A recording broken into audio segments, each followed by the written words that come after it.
अस्सलाम वालेकुम। Programme night addition में हम आपको खुशामदीद कहते हैं। नाज़रीन, कोरोना केसेस में अमवात में इजाफा और कोरोना के ख़तरात ये सब अपनी जगह, लेकिन अगर अमलन बात की जाए तो मुल्क भर से जो लॉकडाउन है ये ख़त्म हो चुका है। सुप्रीम कोर्ट ने आज कोरोना से मुतालिक आज खुद नोटिस की समाअत की। समाअत के दौरान NDMA की जानिब से 123 सफ़ात पर मुश्तमिल रिपोर्ट भी पेश की गई, जिसमें बताया गया कि वज़ीर आज़म ने इदारे के लिए 25 अरब 30 करोड़ रुपये मुख्तस किए, जबकि वज़ारत सेहत की जानिब से 50 अरब रुपये मुख्तस हुए जो ताहल जारी नहीं हुए। NDMA की रिपोर्ट में ये भी बताया गया कि इमदाद सिर्फ सामान की सूरत में वसूल की जाती है, नकद रकम वसूल नहीं होती है। रिपोर्ट में ये भी कहा गया कि NDMA इमदाद का ऑडिट कराने के लिए ऑडिटर जनरल ऑफ पाकिस्तान से दरख्वास्त कर चुकी है। चीफ जस्टिस ने NDMA की जानिब से पेश की गई जो रिपोर्ट थी इस पर अदम इत्मीनान का इजहार किया और यह कहा कि कोरोना के हवाले से अरबों रुपए खर्च हो चुके हैं कि कहाँ जा रहे हैं, हिसाब रखा जाए। चीफ जस्टिस ने इस्तफसार किया कि एक मरीज़ पर लाखों रुपए खर्च करने का जवाज़ क्या है, क्या जवाज़ है। सुप्रीम कोर्ट ने हफ्ता और इतवार को कारोबार बंद रखने के फैसले को भी कलअदम करार दिया। समाअत में चीफ जस्टिस ने रिमार्क्स दिए कि ईद पर रश बढ़ जाता है, हफ्ते और इतवार को भी मार्केटें बंद ना कराई जाएँ। चीफ जस्टिस ने कहा कि क्या कोरोना ने ये बताया है कि वो हफ्ते और इतवार को नहीं आता, या हफ्ते और इतवार को सूरज मगरिब से निकलता है? हफ्ते और इतवार को मार्केटें बंद करने का आखिर जवाज़ है क्या? चीफ जस्टिस ने यह भी कहा कि अगर वफाक और पंजाब शॉपिंग मॉल्स खोलना चाहते हैं और सिंध में शॉपिंग मॉल्स बंद रखने की फिर कोई वजह नज़र नहीं आती है, सिंध शॉपिंग मॉल्स खोलने के लिए वफाकी हुकूमत से रुजू करे, इजाज़त के बाद सूबे शॉपिंग मॉल्स खोलने में रुकावट पैदा ना करें। जबकि चीफ जस्टिस ने आज ये भी कहा कि शॉपिंग मॉल्स में SOPs पर अमल दरामद के हवाले से मुतालिका जो हुकूमतें हैं ये ज़िम्मेदार होंगी। कोरोना आज खुद नोटिस केस की समाअत कल तक के लिए मुलतवी कर दी गई है। ताजिर बिरादरी के साथ साथ वफाकी हुकूमत ने भी कारोबार खोलने के हवाले से सुप्रीम कोर्ट के फैसले का खैर मकदम किया है। वज़ीर इत्तलात शिबली माफ़ कीजिएगा वज़ीर इत्तलात शिबली फराज ने कहा है कि हमें कोरोना के साथ साथ भूख का भी मुकाबला करना है। मजदूर मज़ीद लॉकडाउन के मुतामिल नहीं हो सकते। कोरोना से मुतालिक वज़ीर आज़म की स्मार्ट लॉकडाउन की पॉलिसी ही सबसे बेहतर है। दूसरी तरफ सुप्रीम कोर्ट के हुक्म पर उन्होंने कहा कि अमल करने के पाबंद है, इसलिए अब सूबे भर में हफ्ते और इतवार को बाजार खोलने की पाबंदी को ख़त्म किया जा रहा है। स्मार्ट लॉकडाउन की पॉलिसी से सेहत के निज़ाम पर मज़ीद बोझ पड़ेगा। क्या हुकूमत के लिए ये बोझ काबिल बर्दाश्त होगा? क्या हुकूमत को दोबारा से लॉकडाउन की तरफ तो नहीं जाना पड़ेगा? इस पर मैं बात करूंगी। मुझे ज्वाइन किया है वफाकी वज़ीर बराए बहरी उमूर अली ज़ैदी साहब ने। अस्सलाम वालेकुम, बहुत बहुत शुक्रिया अली ज़ैदी साहब आपका। अली ज़ैदी साहब, आप बेहतर तौर पर बता सकते हैं क्योंकि आप कराची में रहते हैं। हम ये सब जानते हैं कि सिंध हुकूमत ने कोरोना के इक़दाम को लेकर, लॉकडाउन की पॉलिसीज़ को लेकर काफ़ी सख्त इक़दाम किए, सख्त फैसले किए, लेकिन अब पंजाब और इस्लामाबाद में जिस तरह लॉकडाउन में नरमी हो रही है, शॉपिंग मॉल्स खुल रहे हैं, सिंध तो अभी भी नहीं मुकम्मल लॉकडाउन की जो है खोलने की हिमायत करता है, लेकिन आज चीफ जस्टिस साहब ने कह दिया कि मार्केटें हफ्ते और इतवार को जो है ना वो खुली रहे, तो हफ्ते और इतवार को भी बंद ना की जाएं। आप ये बताइएगा कि सिंध हुकूमत बावजूद इसके कि नहीं चाहती, लेकिन अब उन्होंने कहा है कि हम जो सुप्रीम कोर्ट है उसके फैसले के मुताबिक ज़ाहिर है वो मानने के पाबंद है फैसला। आप समझते हैं कि सूरत हाल अली ज़ैदी साहब काबू में रहेगी? दुकान दुकान जाकर SOPs पर अमल करवाना, और कौन SOPs पर अमल कर रहा है कौन नहीं कर रहा, कोई नहीं करेगा, दोबारा से दुकानें बंद होंगी, तो किस तरीके से ये सब चीज़ें मैनेज होंगी? क्या हुकूमतों में इतनी सख्त है कि SOPs पर जा जाकर अमल करवाएं? शाजिया, पहले तो अस्सलाम वालेकुम, और दूसरा मेरी condolences, please accept my condolences. मुझे पता नहीं था आपकी वालदा का, और मेरे ख्याल में उसके बाद मैं आज शो कर रहा हूँ, तो अल्लाह ताला उनको जन्नतुल फिरदौस में जगह दे। जहाँ तक आपने सवाल पूछा है सिंध हुकूमत का, तो मेरा तो ये नहीं ख्याल कि सिंध हुकूमत को कभी भी कुछ पता था कि वो क्या कर रहे हैं। सिर्फ उनको उस वक्त पता होता है कि वो क्या कर रहे हैं जब उन्होंने कोई 2 नंबरी करनी होती है, करप्शन करनी होती है, कोई नेपोटिज्म करनी होती है। उनको ये काम बहुत बेहतरीन आता है, 2 thumbs up। हर उनके जितने मिनिस्टर हैं सारा कुछ आता है, लेकिन टू रन अ गवर्नमेंट, वो जो 12 साल में उन्होंने सिंध का हाल किया है, तो वो तो कोई भी चीज़, उनको तो ये भी नहीं पता कि डॉग वैक्सीन कहाँ से मिलती है, उनको ये भी नहीं पता कि जी HIV अपने हल्के में कैसे फैल रहा है, कैसे रोक लें, उनको ये भी नहीं पता कि 118 अरब रुपए 118 बिलियन रुपीस हेल्थ का बजट लास्ट ईयर कहाँ चला गया, उसमें का खर्चा, उनको ये भी नहीं पता तालीम के साथ क्या करना है, स्कूल बंद पड़े, उनको वैसे ज़्यादा चीज़ों का पता नहीं, गवर्नेंस के बारे में कुछ नहीं पता। हाँ, जहाँ तक चीफ जस्टिस की बात है, देखिए, हम पहले दिन से हम कह रहे हैं कि ये सूबों को हमने खुद मुख्तार छोड़ा हुआ है। चीफ मिनिस्टर्स रिस्पॉन्सिबल हैं कि वो फैसले करें। हम अगर कमेंट करते हैं और क्रिटिकल होते हैं, और ख़ास तौर पे मैं जब कराची का, क्योंकि मैं कराची में रहने वाला हूँ, मुझे कराची की डायनामिक्स का पता है, मैं कराची में पला बड़ा हूँ, वहीं सियासत की है, वहीं इलेक्शन किया है। और जो कराची के अंदर डायनामिक्स है, उसको मिनी पाकिस्तान इसलिए कहते हैं कि कराची के अंदर एक डिफेंस और क्लिफ्टन की अलग डायनामिक्स है, और कच्ची आबादियों की, औरंगी टाउन की या कोरंगी की या चनेसर गोट की, ये दूसरे जो इलाके हैं इनकी अलग डायनामिक्स है। सो डायनामिक्स को देख के फिर फैसले करने चाहिए थे। जो लॉकडाउन की हम कह रहे थे, लॉकडाउन नजर आ रहा था सिर्फ डिफेंस और क्लिफ्टन में, और वो अफोर्ड कर सकते हैं लॉकडाउन, क्योंकि वो थोड़ा हाई इनकम ब्रैकेट में आते हैं। जो बेचारे लोग डेली वेजेस और जो लोग दिहाड़ी वाले लोग और जो मजदूर का तबका, कोरंगी टाउन, यहाँ पर लॉकडाउन था ही नहीं क्या?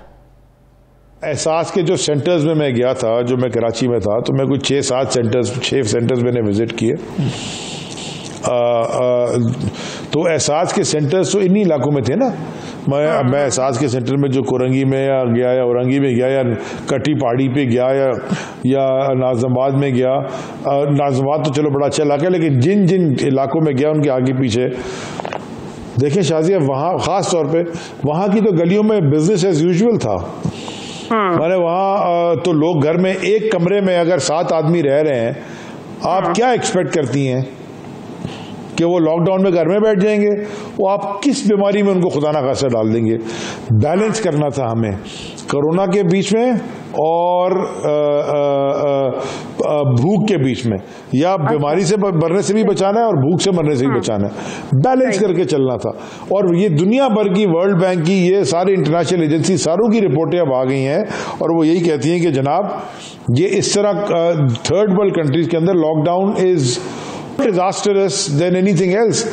तो वो जो वेस्ट की कंट्रीज हैं जहां पे हेल्थ केयर सिस्टम आपका मतलब इंफ्रास्ट्रक्चर, वहां का कोई कंपैरेटिव एनालिसिस आप कर ही नहीं सकते पाकिस्तान से, वो एक अलग लेवल के ऊपर उनकी हेल्थ केयर। लॉकडाउन खोलने से अगर केसेस बढ़ते हैं तो फिर तो आपका हेल्थ सिस्टम बिल्कुल ही कोलैप्स कर जाएगा ना। अगर बिल्कुल अब आपने लोगों को खुला छोड़ दिया, कैसे फिर आप लोग इस सारी सिचुएशन को मैनेज करेंगे? अगर इस लॉकडाउन में नरमी के बाद मुकम्मल हर तरह की सनत, हर तरह की दुकान खोलने के बाद आप लोग क्या एक्सपेक्ट कर रहे हैं? केसेस खत्म हो जाएंगे, केसेस रुक जाएंगे? केसेस तो बढ़ेंगे, ये तो डॉक्टर्स बड़े अरसे से वार्न कर रहे हैं। इसीलिए स्मार्ट लॉकडाउन या की जो बात की ना, let me give you a clear idea. मैं आपको एक मिसाल देता हूँ स्मार्ट लॉकडाउन की अपनी वजारत से। मेरी वजारत के अंदर एक जैसे पोर्ट्स हैं और शिपिंग है, तो एक फिशिंग भी है।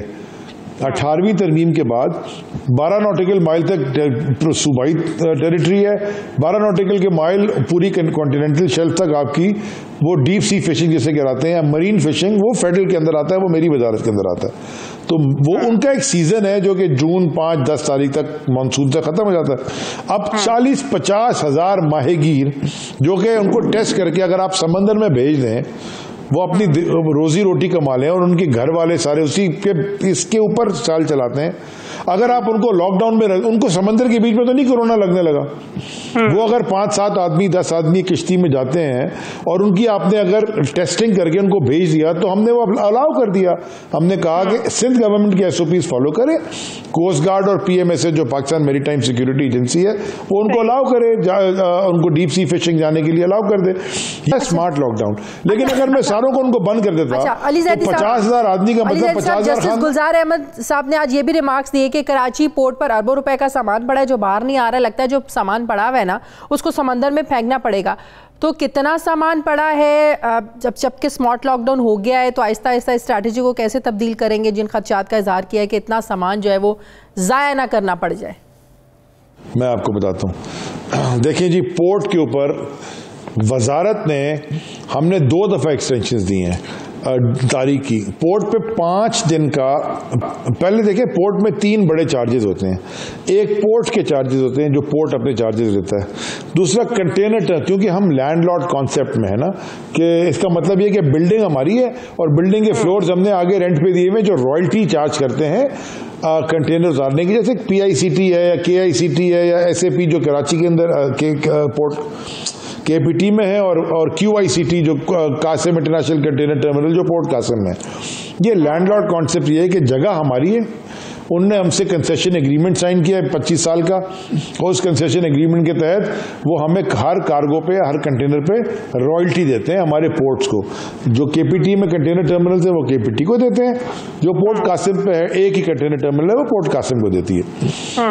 चार्जेस होते हैं 3 किस्म के, एक होते हैं शिपिंग लाइन के चार्जेस। अब शिपिंग लाइन है इंडिपेंडेंट, इंडिपेंडेंट शिपिंग लाइन है। मैं एज ए मिनिस्टर तो किसी एक थर्ड कंपनी को, जो पाकिस्तान की है भी नहीं बाहर की, मैं तो ये नहीं कह सकता कि जी आप ये कंटेनर के चार्जेस फ्री कर दें। इट्स नॉट माई कंपनी, हुकूमत के अंदर तो नहीं आती। हिंदुस्तान में ये कोशिश की, उन्होंने जाके कोर्ट में स्टे ऑर्डर ले लिया।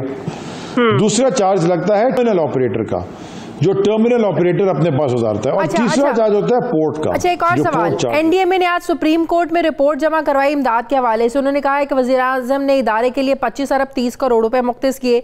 एशियन डेवलपमेंट की जानिब से, डेवलपमेंट बैंक की जानिब से एनडीएमए को 8 अरब, चीनी हुकूमत की जानिब से 64 करोड़ की ग्रांट दी गई। चीफ जस्टिस साहब ने सवाल उठाया कि पैसे जा कर रहे हैं, लगते हुए तो नज़र नहीं आ रहे। हम खुद भी अपनी भी बात करें तो आप देखें सरकारी अस्पतालों से जो रिपोर्ट सामने आती हैं, जो लोग हाल बताते हैं, वहाँ का तो कोई हाल ही नहीं है। तो आप लोगों की हुकूमत जितनी इमदाद आई है सारे पेंडेमिक में, इसका ऑडिट कराएगी? आपको याद है ना 2010 के सैलाब के बारे में, अब तक आप लोग भी इल्ज़ामात लगाते हैं शहबाज शरीफ साहब की हुकूमत पर कि इतने पैसे आए और वो खा गए। तो आप लोग अब इस इमदाद का ऑडिट करवाएंगे? 100% कराएंगे, इसमें कोई सोचने की बात ही नहीं है। जिसको करना कर ले, कोई ऑडिट से हमें हमको डर है ही नहीं। मैं तो अपने इदारों में करवा रहा हूँ, हमको पता है आजकल बड़ी वो ऑडिट कराता हूँ तो बड़े रफल हो जाती हैं बड़ी सारी चीज़ें। मैं तो ऑडिट में 100% बिलीव करता हूँ। Third party audit, third party valuations हर फाइनेंशियल ट्रांजैक्शन जहाँ भी होते हैं उसकी होनी चाहिए, वरना तो आपको फ्री फॉर ऑल हो जाएगा। जहाँ तक बात की है आपने के हेल्थ हॉस्पिटल, ये सूबाई सब्जेक्ट है। 18th अमेंडमेंट के बाद ये प्रोविंशियल सब्जेक्ट्स हैं, और जो हाल सिंध के अंदर है अस्पतालों का, अल्लाह माफ़ करे कि मैं तो आपको शाजिया ये रमज़ान ख़त्म हो जाए इंशाल्लाह दावत दूंगा, आप आइए मेरे साथ ज़रा एक दिन टूर कीजिए सिंध का। अपनी मर्जी के आप अपनी मर्जी के डिस्ट्रिक्ट्स बता दीजिएगा, हम आपको वहां ले जाएंगे। अपनी मर्जी की इंडिपेंडेंट रिपोर्ट। पंजाब में भी अच्छा नहीं है सरकारी अस्पतालों का, तो मैं यही तो कह रहा हूं आपसे। मैं आपसे यहाँ, अगर पंजाब में हाल नहीं है, केपीके का हाल क्यों बेहतर है? थोड़ा सा हमको टाइम मिला वहां 5 साल, ये 30 साल से हुकूमत बैठे हुए हैं, तो ये हमारी जिम्मेदारी, हम तो ठीक करने के लिए बैठे, हम तो रिफॉर्मर्स हैं, हमें तो इनहेरिट किए ये चीजें। शाजिया 12 साल consecutive government in one province. बहुत शुक्रिया वफाकी वजीर बराए बहरी उमूर अली ज़ैदी साहब मेरे साथ थे। नाज़रीन, मुझे प्रोग्राम में एक ब्रेक लेनी है, वापस आते हैं एक छोटे से वक्फे के बाद।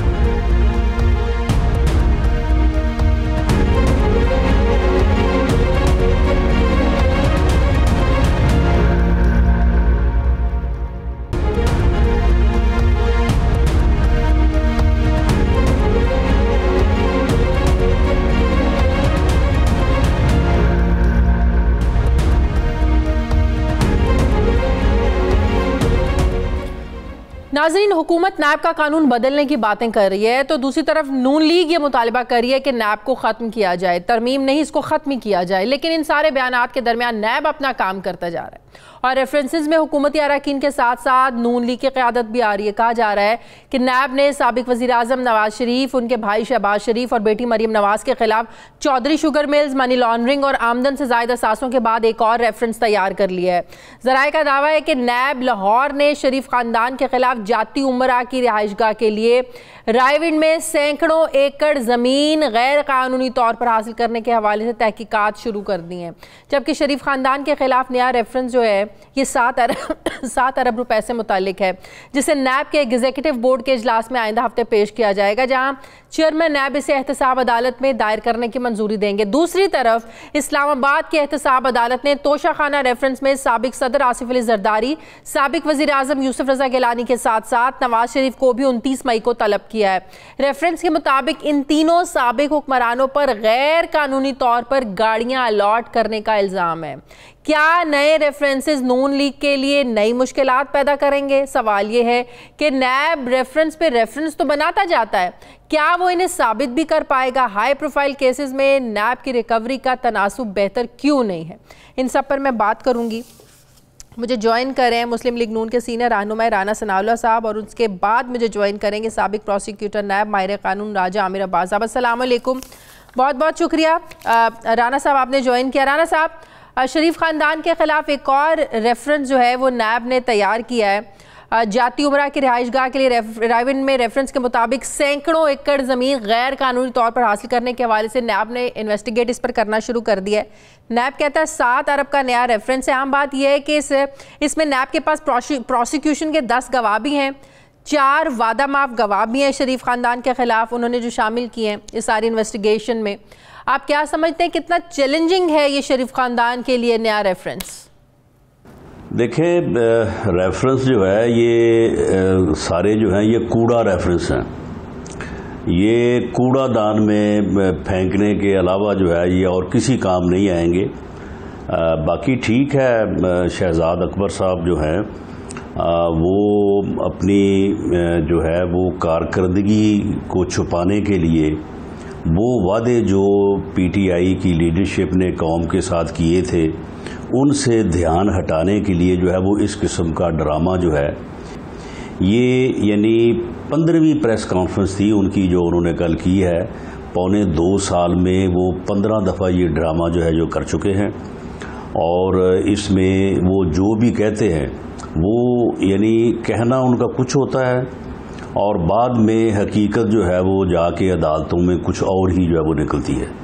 पहले जो रेफरेंस दायर किए उनकी कोई हकीकत सामने नहीं आई, और ये जो रेफरेंस अब दायर वो करने की उन्होंने बात की है जाती उमरा की जो है उनकी अराजी के मुतल्लक, और दूसरा जो उन्होंने कहा है कि वो पार्टी फंड के मुतल्लक, तो ये समझता हूँ कि अगर अदालत ने जो है वो सही तौर पे इस चीज़ का जो है वो जायज़ा लिया तो ये तो इस काबिल भी नहीं है कि इनको एंटरटेन किया जा सके या इनकी समाअत की जा सके।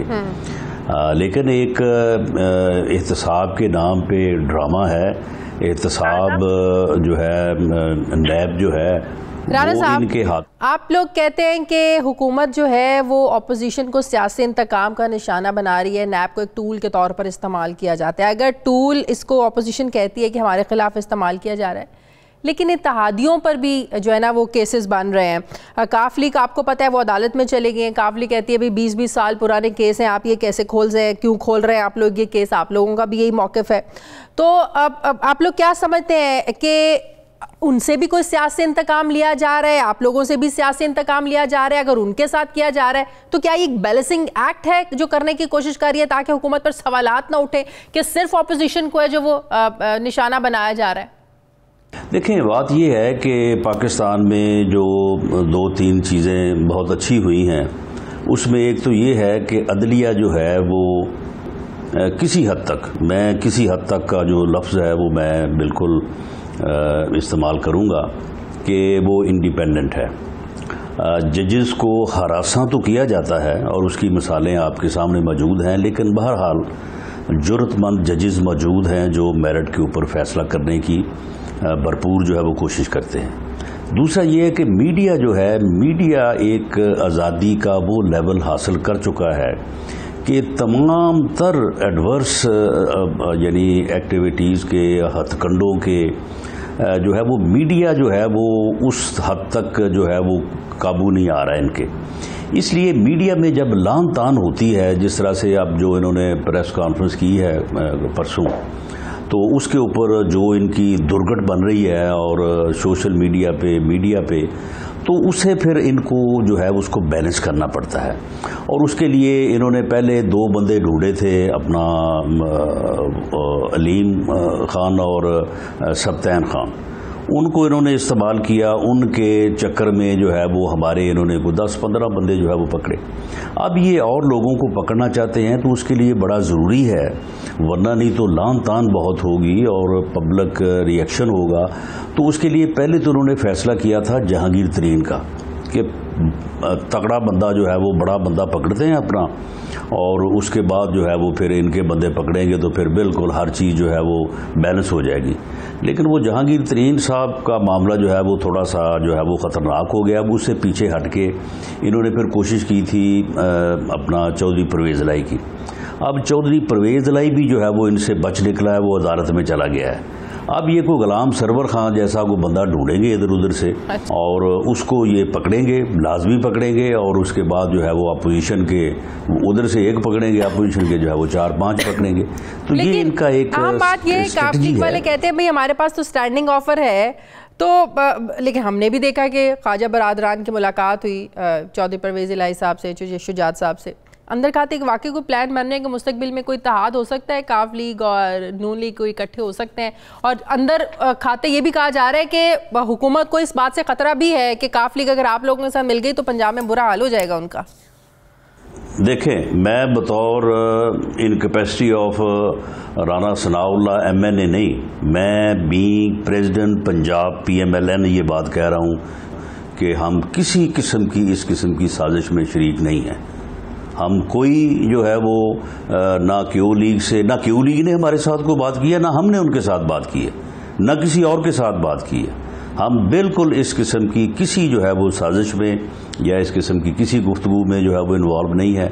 और जब तक ये कोरोना की सूरत हाल है, बिल्कुल ये हमारी लीडरशिप की और हमारे कायद की ये इंस्ट्रक्शन है कि आप इसके ऊपर तवज्जो दें और इसके लिए जो आप कर सकते हैं, हम गवर्नमेंट में तो नहीं हैं, लेकिन जो कर सकते हैं वो करें। और इस किस्म का कोई मामला जो है वो हम करने नहीं जा रहे। ये इनको खामखा धड़का लगा हुआ है और उसके लिए ये इन्होंने प्रोग्राम बनाते रहते हैं कि जी अब फलां को पकड़ लें, अब फलां को पकड़ लें, अब फलां को पकड़ लें। अब मियाँ शहबाज शरीफ साहब के ख़िलाफ़ जो इन्होंने ये प्रेस कॉन्फ्रेंस की है, आप मुझे ये बताएं कि कोई जुर्म बनता है इतनी यानी बददियानती पे, और खामखाई लोगों को ये कागज़ देखें जी, ये अकाउंट देखें जी, ये मसरूर अनवर है जी, ये अब्दुल अली है, ये मोहम्मद दीन है। साहब आप भी तो ज़रा ये बताएं ना, ये हकीकत में मबनी लगता है कि कहते हैं शहबाज शरीफ साहब 10 भैंसें पाली हुई हैं, उन्हीं से मेरा गुजारा होता है, दूध का कारोबार है, ज़ाती जेब खर्च मेरा इसी से होता है। वैसे अक्ल ये बात मानने को तैयार नहीं है कि इतना लेविश आपका लाइफ स्टाइल हो और 10 भैंसों से आपका गुजारा हो रहा हो। ये बात वैसे मानने को दिल नहीं करता। नहीं, देखे मुझे आप ये बताएं कि शरीफ फैमिली के ऊपर आप जो भी आप एलिगेशंस लगाएं, लेकिन जो 1971 में हैवी इंडस्ट्री के मालिक थे, मैं फैसलाबाद का रहने वाला हूं। 1971 में जिस बंदे की 4 पावर लूमें थी, आज उसकी 4 मिलें हैं। और 1971 में जो लोग हैवी इंडस्ट्री के मालिक थे, करोड़ों रुपए टैक्स देते थे, उनके मतलब ये कहा जाए कि जी आपने ये मकान कहाँ से खरीद लिया, ये आपने फ्लैट कहाँ से खरीद लिया, ये उनके कारोबार को जो है वो कभी इधर को घुमाते हैं, कभी उधर को घुमाते हैं, उनको जो है वो गुमराह करने की कोशिश करते हैं। लेकिन ये चीज़ें जो है ये कब तक चलेंगी? 1.5 साल इन्होंने कामयाबी के साथ जो है वो ये प्रोपेगेंडा कर लिया है। आपको पता है दिसंबर 2019 की में जो आया, इसकी मियाद खत्म हो गई है। अब जो नैब के जो पुराने वाले इख्तियारात है वो दोबारा से ज़ाहिर बहाल हो गए। आप लोग भी नैब से ज़ाहिर है खुश नहीं है, मुतमईन हुकूमत भी नहीं है, तो क्यों आप लोग मिलकर कोई कानून बना नहीं लेते, इसमें तरमीम कर नहीं लेते? आप लोग कहते हैं भी तरमीम नहीं होनी चाहिए, नैब को ही आप ख़त्म कर दें। तो मिल बैठकर आप ऑपोजिशन हुकूमत मिल बैठकर इसमें जो आप लोगों को लगता है कि चेंजिंग होनी चाहिए, तो मिलकर मामला हल हो भी सकता है। नहीं, देखे बात ये है कि नैब के मुतल्लक PMLN का मौक़िफ़ नहीं है। नैब के मुतल्लक कि इसको ख़त्म कर दें, ये मौक़िफ़ है हमारे senior vice president Shahad Khan Abbasi साहब का। उन्होंने एक दफ़ा कहा था कि ये लकी ईरानी सर्कल जो है ये बंद होना चाहिए। उसकी वजह ये है कि वो उनको जो है वो भुगत के आए हैं कोई 60-70 दिन, तो उसको पता है कि वो नैब वाले क्या कर रहे हैं और क्या उनके मामलात है। देखिए, मामला ये है कि नैब को पॉलिटिकल इंजीनियरिंग के लिए इस्तेमाल किया जा रहा है। इसलिए हम कहते हैं या हमारे लोग कहते हैं कि इनको बंद कर दिया जाए। हम ये नहीं कहते कि एहतसाब बंद कर दिया जाए, हम ये भी नहीं कहते कि इसका अदारा जो है वो बंद कर दिया जाए। अच्छा, राना साहब, हुकूमत आपको पता है कि वज़ीर आज़म भी कहते हैं कि हमारा कोई मदाखलत नहीं है, नैब एक बाइख्तियार इदारा है, बल्कि वो हुकूमती लोग तो कहते हैं कि भाई हम शहबाज शरीफ साहब की तरह थोड़ी हैं जो जस्टिस अब्दुल कयूम को फ़ोन करेंगे और कहेंगे बीबी के ख़िलाफ़ ये रेफरेंस बना दो, बीबी को नाअहल कर दो। हमारा कोई इख्तियार नहीं है नैब पर, नैब बाइख्तियार है, हमारी कोई मदाखलत नहीं है। हुकूमत तो बार बार ये अपना जो पॉइंट ऑफ व्यू देती रहती है, आप लोग कहते हैं पॉलिटिकल। देखिए बात ये है कि ये इस सदी का सबसे बड़ा झूठ है। झूठ तो खैर इन्होंने और भी बहुत बोले हैं, और वो एक एक झूठ जो है वो कौम को इंशाअल्लाह ताला जो है ये कोरोना का पीरियड गुजर जाए, कौम के सामने रखा जाएगा और कौम जो है वो इनसे सवाल करेगी, पूछेगी इनसे। लेकिन ये सदी का सबसे बड़ा झूठ है कि नैब का अदारा जो है वो इंडिपेंडेंट है। नैब का अदारा कत्तन इंडिपेंडेंट नहीं है। नैब यरगमाल है इस हुकूमत के हाथों में। नैब का चेयरमैन जो है वो विक्टिम है इस वक्त हुकूमत का। कहते हैं लगाया उन्होंने तो नहीं, आप लोगों ने, पीपल्स पार्टी ने मिलकर लगाया है। वो कहते हैं हमने तो नहीं लगाया।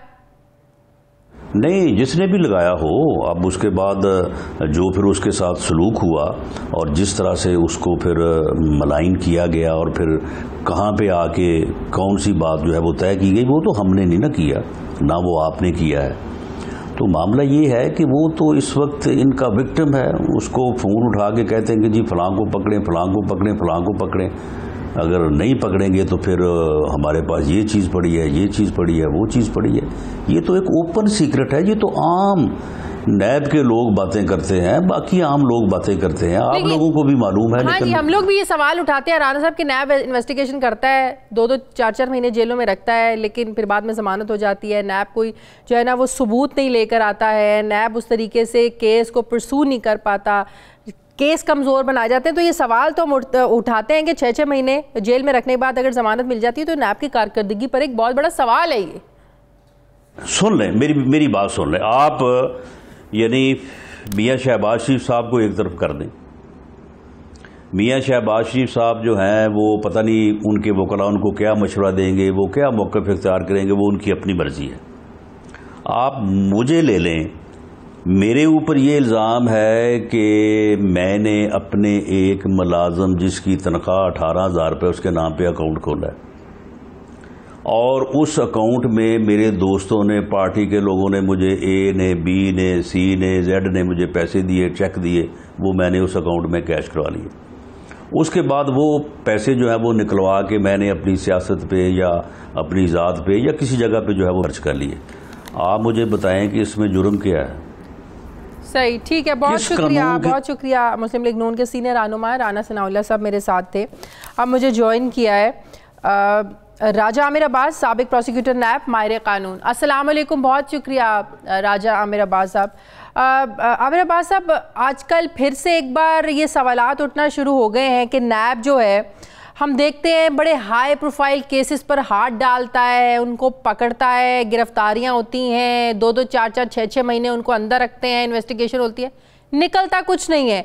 अब एक बार फिर से धूम मची हुई है कि नैब ने शहबाज शरीफ साहब, नवाज शरीफ साहब और उनके खिलाफ उनकी जो जाती उमरा की जो ज़मीन है उस पर जो गैर कानूनी तौर पर हासिल करने पर एक नया रेफरेंस जो है ना वो तैयार कर लिया है। तो ये नैब कर की कारकर्दगी पर एक बहुत बड़ा सवाल नहीं है कि आप इतने बड़े बड़े लोगों को पकड़ तो लेते हैं, साबित आप कुछ नहीं कर पाते। इतनी बड़ी मिसालें आप देख लें, मुस्लिम लीग नून के, पाकिस्तान पीपल्स पार्टी के बड़े बड़े नाम हैं। जी शाजिया, हाँ, ये सवाल की जो अब लेवल है ना, ये सवाल से बहुत ऊपर बढ़ा चला गया है कि ये अब सिर्फ सवालिया निशान नहीं रहा, ये एक ऐसा वहां पे एक एलिमेंट बन गया है कि इस कौम में जो एक आज से 2 या 3 साल कबल एक उम्मीद की किरण आई थी कि शायद अकाउंटेबिलिटी अक्रॉस द बोर्ड और बड़े लोगों की भी होगी, जिसमें पावरफुल लोगों की भी होगी, तो नैब ने ना सिर्फ उसको एक धब्बा लगा दिया है, एक सवालिया निशान लगा दिया है, बल्कि एक मजाक बना के रख दिया है कि अब अवाम इस मुल्क की जब ये सुनती है कि अगर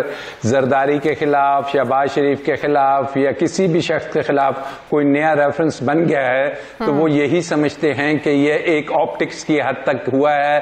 नैब जो अपनी तनख्वाहें अरबों खरबों रुपए के ले रहा है उसे जस्टिफिकेशन के लिए देख रहा है। और हम देखते हैं कि जी एक प्रेस कॉन्फ्रेंस दोबारा हो जाती है और प्रेस कॉन्फ्रेंस में शवाहिद टीवी पे आ जाते हैं। ये शवाहिद मैं एज ए प्रोसिक्यूटर या एक 30 साल के तजर्बे के बाद इतना जरूर समझता हूं कि ये वो एविडेंस है कि अगर इसे प्रॉपरली इन्वेस्टिगेट करके प्रोसिक्यूट करके अदालत में भेजा जाए तो कोई वजह नहीं कि इन मुल्जिमान को किसी किस्म की भी छूट मिले। लेकिन अनफॉर्चुनेटली नैब इन्हें अदालत में उस शक्ल में उस पोजीशन में लेके नहीं जाता।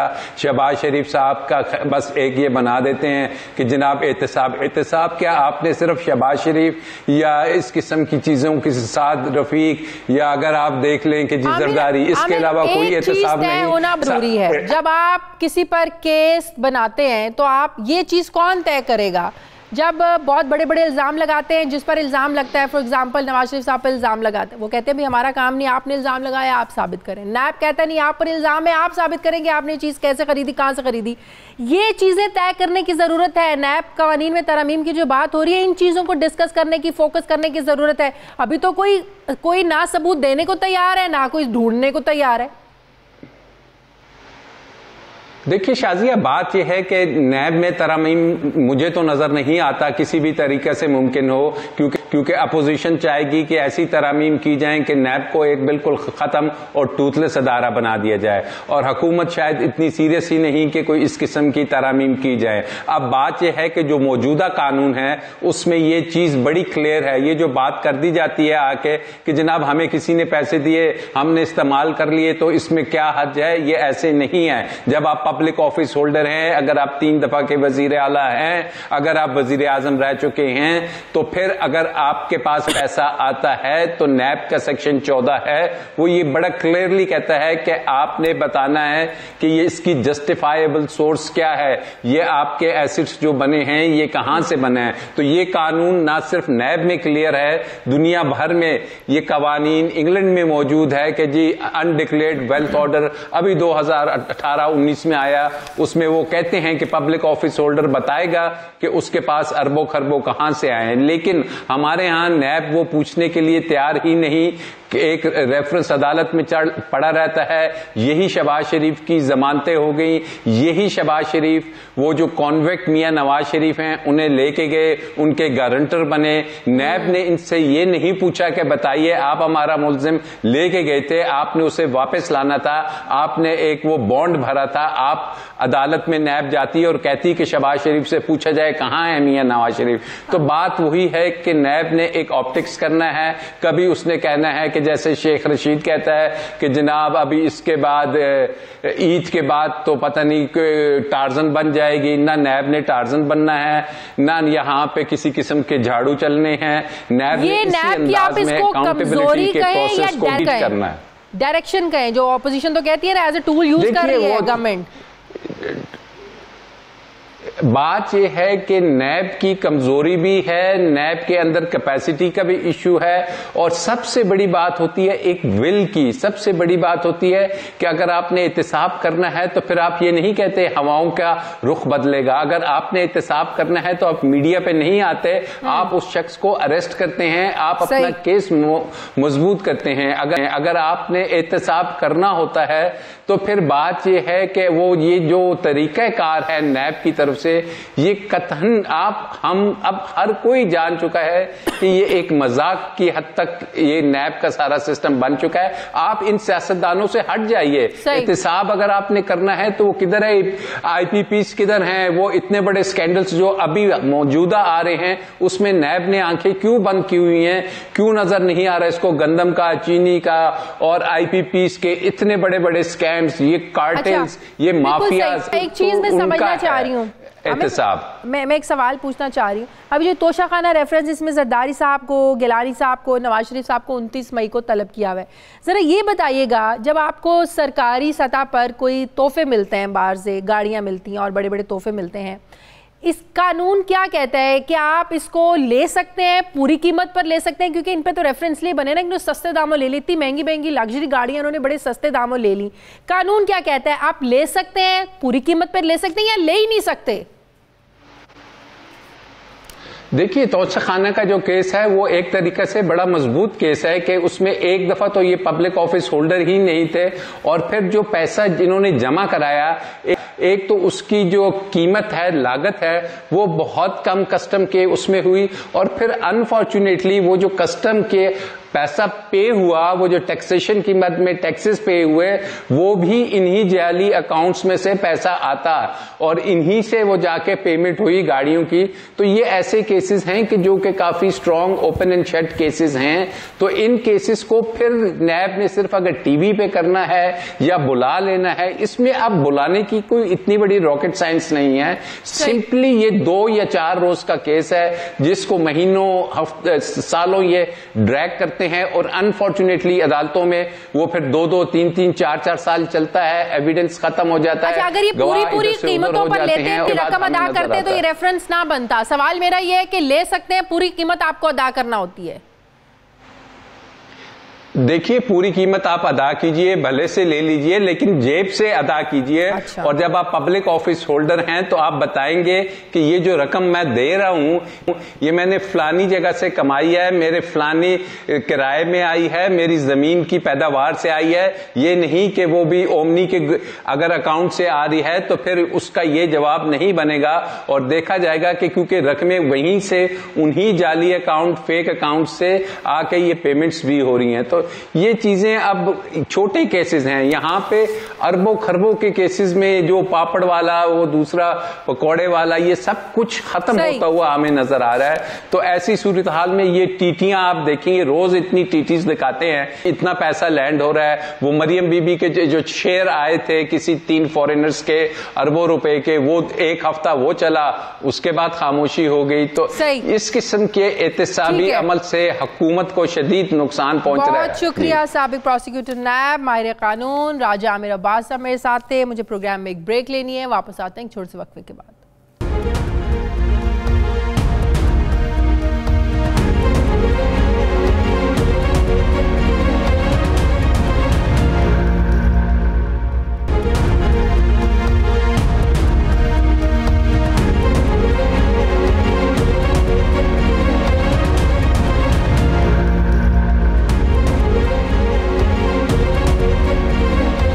नाजरीन, ज़राए ये दावा कर रहे हैं कि वज़ीर-ए-आज़म की हिदायत पर एविएशन डिवीज़न ने 3 एयरपोर्ट्स आउटसोर्स करने का प्लान जो है ये बना लिया है।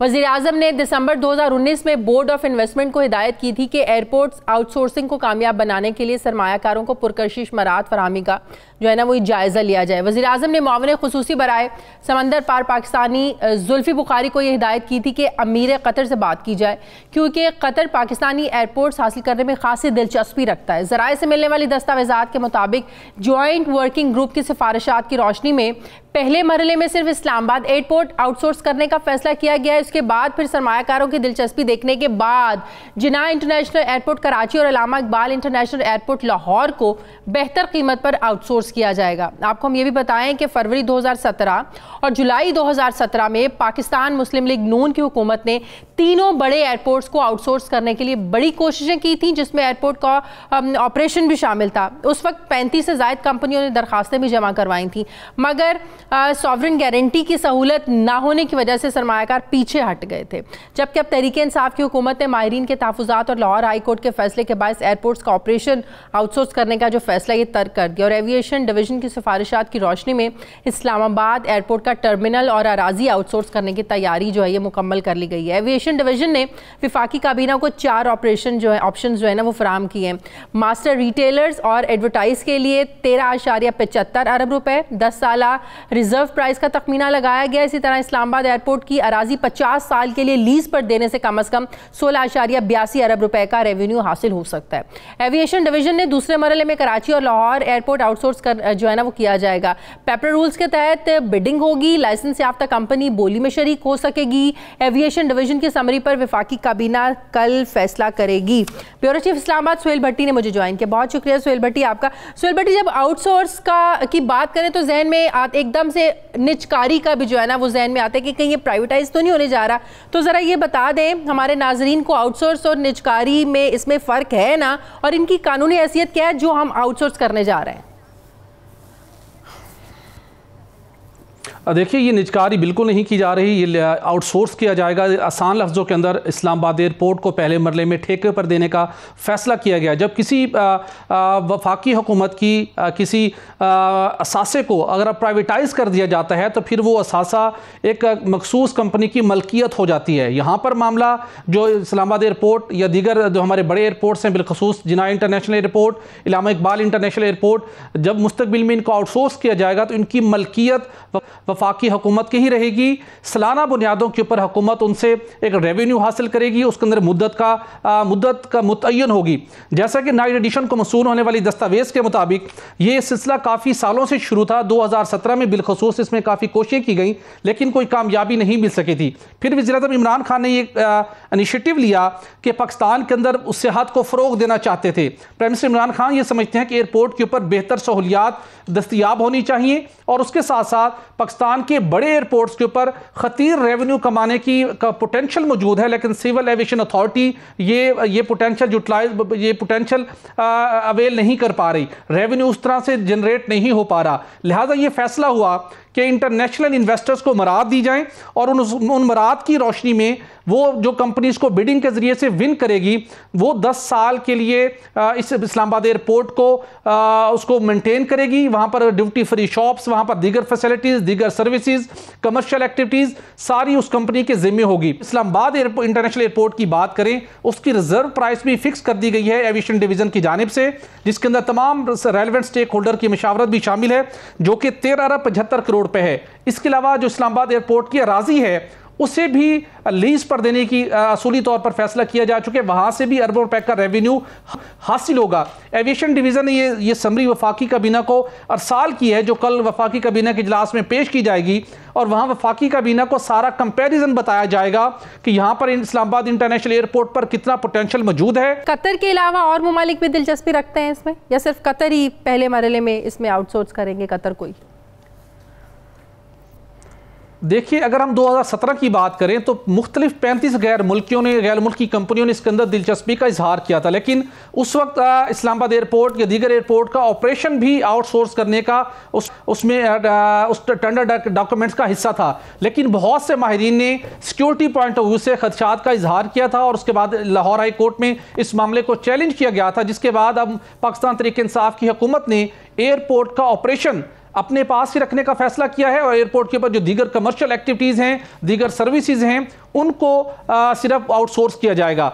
और इस हवाले से अगर हम देखें तो कतर इस हवाले से बहुत ज़्यादा इंटरेस्ट शो कर चुका है पहले ही, और कतरी हुकाम की ये कोशिश थी कि पाकिस्तान के तीनों बड़े एयरपोर्ट्स, जिसके अंदर इस्लामाबाद इंटरनेशनल एयरपोर्ट शामिल है, जिसके अंदर जिना इंटरनेशनल एयरपोर्ट शामिल है, जिसके अंदर इलामा इकबाल इंटरनेशनल एयरपोर्ट शामिल है, वो तीनों एयरपोर्ट का ऑपरेशन भी हासिल करना चाहते थे। उन्होंने आउट ऑफ द वे कोशिश की। इवन कतरी हुकाम ने प्राइम मिनिस्टर इमरान खान से यह मामला टेकअप किया था कि आप तीनों एयरपोर्ट्स G2G बेसिस, इनके गवर्नमेंट टू गवर्नमेंट बेसिस के ऊपर हमारे हैंड ओवर करें। लेकिन जो फाइनल प्रपोजल सामने आया है उसके अंदर वो ऑप्शन रिफ्लेक्ट नहीं हो पा रही। अगरचे वफाकी काबीना से मंजूरी भी ली जाएगी, इसकी समरी पेश की जाएगी, फिर वफाकी काबीना कल मंजूरी देगी।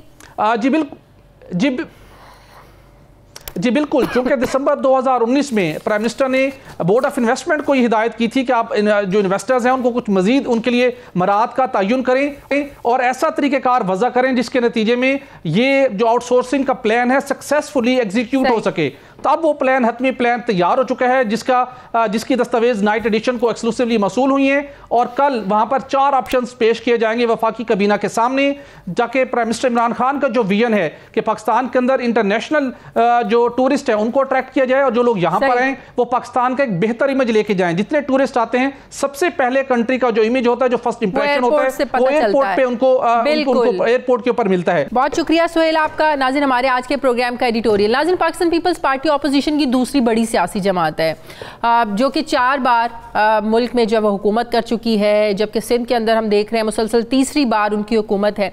2007 में मोहतरमा बेनज़ीर भुट्टो की शहादत के बाद से पाकिस्तान पीपल्स पार्टी के शरीक चेयरमैन आसिफ अली जरदारी साहब ने पार्टी की कमाल संभाली, सियासी मामलात से मुतालिक वही अहम फैसले करते हैं। गुज़श्ता साल दिसंबर में आसिफ अली जरदारी साहब को नैब से तिब्बी बुनियादों पर जमानत मिली, जिसके बाद से वो मंजर आम पर बहुत कम नजर आए।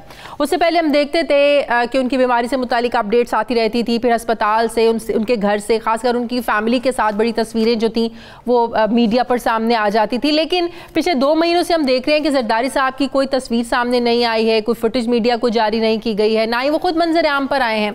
जिससे सोशल मीडिया पर पिछले कुछ हफ्तों से हम देख रहे हैं जरदारी साहब की सेहत से मुतालिक कुछ अच्छी खबरें गर्दिश नहीं कर रही हैं।